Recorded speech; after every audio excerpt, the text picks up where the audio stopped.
The S&P finally got back above its 200-day moving average, but now we're sitting right at resistance.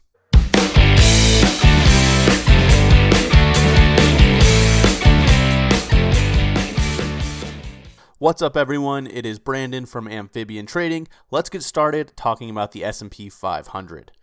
So first, the S&P 500 finally got back above its 200-day moving average, which is this black line here.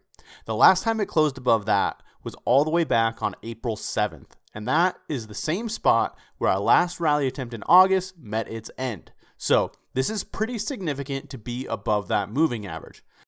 The structure of the market also continues to improve. You can see we continue to make higher highs and higher lows.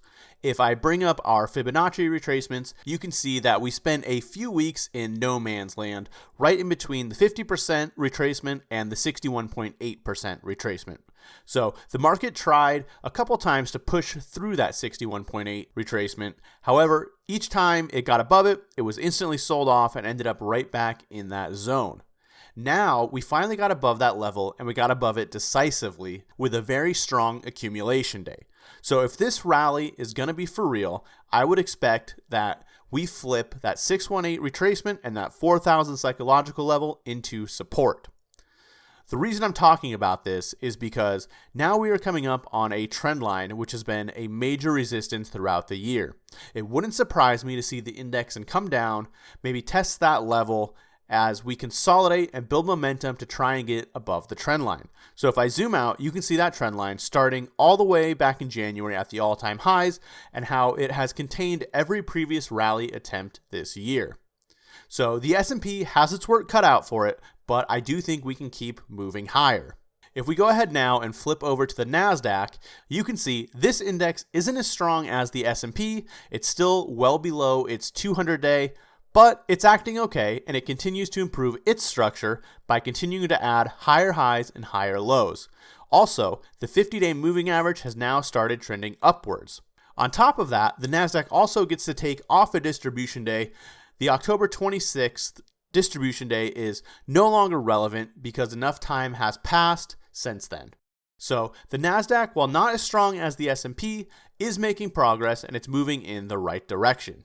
So what's driving these moves? Well, for one is weakness in the dollar. With the indexes, we saw both of them making higher highs and higher lows, and with the dollar, we have the opposite. After making a high in September, we've continued to make lower highs and lower lows, and most recently, we had a bear flag that broke down with this last one slicing through the 200-day moving average. Another factor is interest rates. If we bring up the 2-year yield, we had this trend line coming down that actually pushed above on Wednesday morning. Here's a 15-minute chart of that so you can see it. And then Powell started his press conference and stated the pace of rate hikes could slow down and yields started falling. And this actually sliced right through the 50-day moving average and then got rejected at that same level again today. So as long as yields and the dollar continue to show weakness, that should bode well for stocks and provide some tailwinds. Now, the last thing I want to go over in tonight's video is how we're seeing a change of character in the way that individual stocks have been handling breakouts. Let's start with Air Test Systems. This one formed a cup base, it broke out, and it actually made progress if you bought that breakout. You'd be sitting with some pretty nice gains. You also have the relative strength line sitting right at new highs. Next up is Celsius, another one with the relative strength line at new highs, and this one actually broke out of a cup base today. And look how the biggest volume in the base is all on weeks that are up. So this one's very high up on my radar. I'm going to be watching it to pull back to the 21 exponential moving average to initiate a position there if it decides to pull back. From there, let's move on to Enphase. This one broke out to new all-time highs today, and the volume was really heavy. It doesn't appear that large on the weekly chart, but if you zoom into the daily chart, there was some big buyers in there making their presence felt today. Next up is Halo. This one broke out about 3 weeks ago from a cup with handle. The relative strength line is at new highs, and this one too is showing nice progress from its breakout. Next up, Lululemon. This is another one that broke out a few weeks ago from a cup with handle base. It pushed out, it consolidated its gains, holding them, and then it started moving higher again this week. Okay, next up is going to be on semiconductor. This one is forming a handle as it forms the right side of its cup with handle base, and look at how tight these weekly closes are in the handle. It's very controlled action. It's not retail investors that are able to do that to a stock price. That is clear signs of institutions in there controlling the price, and they are accumulating shares.